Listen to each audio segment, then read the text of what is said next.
Survival games aren't fun. At least, they aren't for me. In many ways, they're a needless waste of time, a chore, and examples of a lack of vision and game design all wrapped into one. And yet, recently, I found one I liked. A game that challenged my notion of what a good game is. One I have fallen in love with. A game that showed me what all the other survival games were lacking and taught me how great this genre can truly be.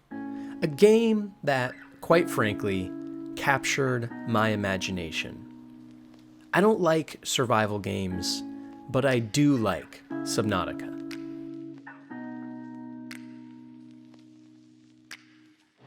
I really don't know why it is that all of us are so committed to the sea, except I think it's because, in addition to the fact that the sea changes, and the light changes, and ships change, it's because we all came from the sea. And it is an interesting biological fact that all of us have in our veins the exact same percentage of salt in our blood that exists in the ocean. I'm about to say something that a lot of you will find really offensive. I've always thought that Minecraft was really bland. Oh my God! Okay, it's happening. Everybody stay calm. What's the procedure, everyone? What's the procedure? Stay calm! Wait. What started out as a fun adventure in a new land, slowly gathering material and learning about the environment around me, always quickly grew into some of the most dreaded moments in my gaming career, where I have constructed a small house, survived the night, crafted a bed and various tools, and I am on the precipice of the quote-unquote start of the game. And this is where I always start to ask myself the question, now what? And even more importantly, why? You see, I do get the appeal of Minecraft, the idea of forging on to produce something great, to put each block together in such a way that by the end you are left with something you can be truly proud of. And along the way, surviving each night against enemies like this son of a... But to be honest, it's just so boring. And I'm no stranger to creating things. As a software engineer full-time, I spend most of my days making things that I am proud of. Survival games are different though. They give you that sense of satisfaction of crafting something of your own, but without the most important aspect. Because in almost all survival games I have played, where they let you fend for yourself and produce things, they don't give you a good reason to do it in the first place. And that is where Subnautica changed everything. Because in Subnautica, I have finally had the thing I was craving all along. A reason to care. So why is Subnautica different then? What makes it so special? Well, take a look for yourself. The game is simply fun to look at and explore in and of itself. The environments are drastically different than those we are used to, and every 100 meters deeper I go into this vast ocean, I am met with something I have never seen before. And it's that mystery, that hidden narrative that captured me like no other. While in other survival games like Rust, I struggled to stay engaged, Subnautica, and more precisely Subnautica Below Zero, constantly kept me on my toes. In Rust, even the process of hitting a tree to acquire wood became tedious. This isn't good gameplay. Doing this isn't fun. And if I had to ask you to explain why you think it is, you probably would explain it using a lot of external factors. It's really fun to get all the materials and feel accomplished. It's fun to level up my character and see my progression as I gather quicker. I hate myself. People don't play Rust because it's a survival game. They play it because of something deeper. Collecting sticks and stones isn't fun on its own. It just isn't. Making stories with your friends and accomplishing a goal you set for yourself, however, is. But you see, that is the exact problem with most survival games. The real strength of Subnautica, notably Below Zero, lies in the narrative, and the fact that the game focuses so little on actual survival, especially for a game supposedly all about it. Subnautica is my favorite survival game of all time because when I was playing it, I wasn't worried about surviving. Rather, I was worried about discovering a mystery on this alien planet, slowly making my way deeper and deeper into an ocean that had a new mystery for me behind every corner. Making and upgrading my settlement not because I needed to survive, but because I cared about the world and wanted to feel like I lived in it. Upgrading my tools not because I would die of boredom from the slow gathering speeds otherwise, but because they allowed me to go further into a world I had fallen in love with. Unraveling a story I cared about, meeting interesting characters, and most importantly, having a very well-defined goal of learning more about this world and story led me to finally seeing why people like this genre. The truth is, survival games aren't fun. Good games with survival elements are. I liked Rust at first because I could yell at people with proximity chat and make jokes on stream, but with time the crafting became a chore and I was bored.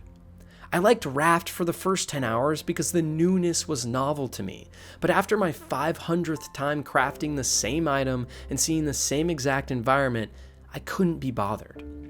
The opening hours of Minecraft were riveting, but after creating a house and surviving the night, I couldn't help but wonder, why would I make things here when I could just program something more useful in my real life instead?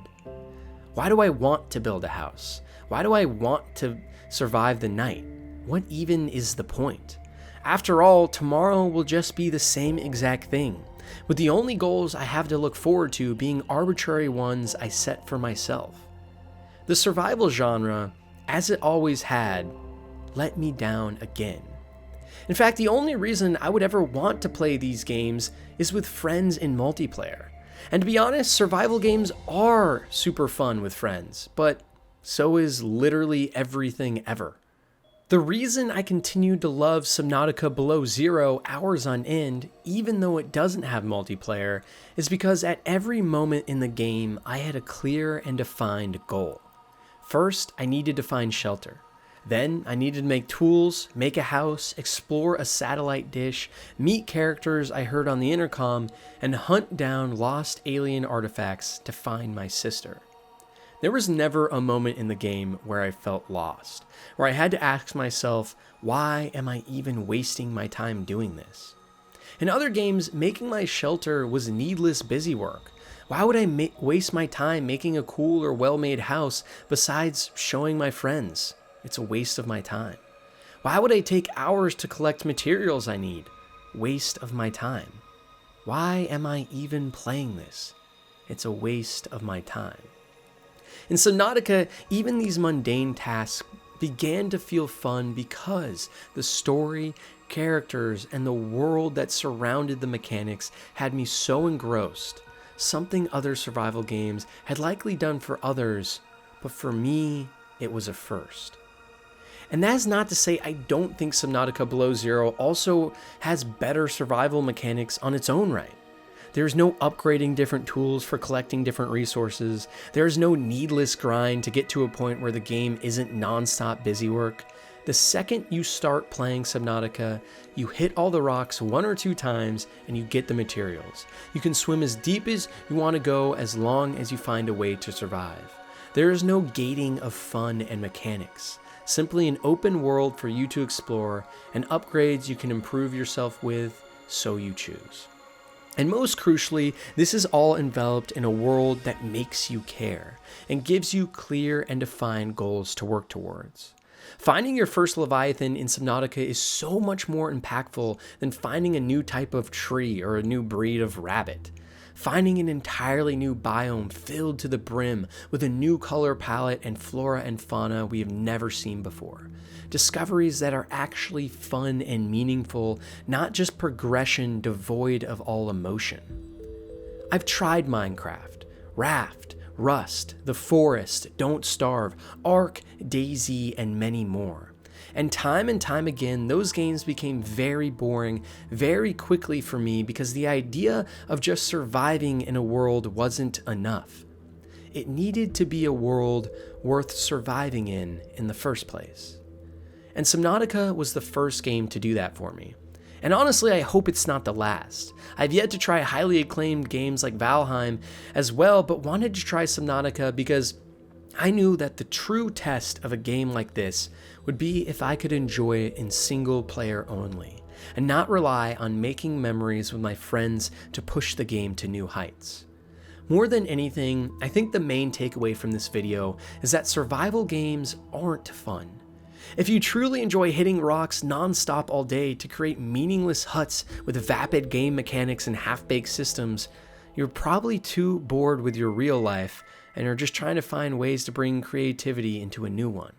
And I know YouTubers aren't supposed to make sweeping generalizations like that, but it truly is what I believe.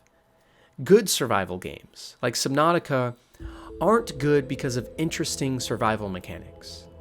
They are good because they're good games. The same things that make all games good: a riveting story, strong and impactful gameplay, compelling characters, and good art direction. If anything, if you want to make a great survival game, stop trying to make a survival game. Make a great game where you have to survive. Because the only thing I learned throughout my time with Subnautica, and contrary to my previous belief, was that survival games are fun. It's just you have to find a world that can capture your imagination, that can bring you on a story worth telling, where surviving becomes as little of a chore as it is in real life, because experiencing more of what the game has to offer becomes such a necessity. For some, that was Rust. For others, it was Valheim. For millions, that game was Minecraft. But it was only Subnautica where I finally got it. Survival games simply facilitate the ability for us to feel our primal instincts of fear, love, and determination. But it is only when these moments are accentuated with a deeper sense of meaning and purpose that they are elevated to something truly great that drifts in our memories forever. Letting someone cut down a tree and make a house doesn't create that memory. Everything else around it does. Survival games truly do have the potential to be amazing and to take us on journeys worth remembering. The journey to crawl deep into the ocean or fly high into the sky. The journey to discover what lies around the next corner, bend, or distant patch of algae. To survive another day in a world foreign to your own. The journey to discover who we really are on a path not too dissimilar to our own. At our very core, the center of what it means to be human, there is a need to survive. An unrelenting force that tells us we cannot give up, and that we must explore to the fullest of all that we have before us. And in the story of our lives, the story of games that revolve around enduring another day, maybe, just maybe, it never was about surviving in the first place, but rather the moments that made us feel like we had to.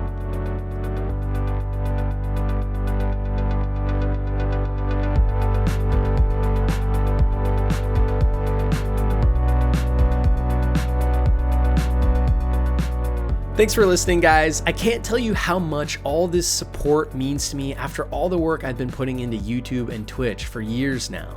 I appreciate every comment, every live stream viewer, and anyone who takes the time to share your thoughts with me as well. I'm really proud of the recent videos and content we have made, as it's the style of content I've always wanted to work on, and I thank you guys so much for supporting that.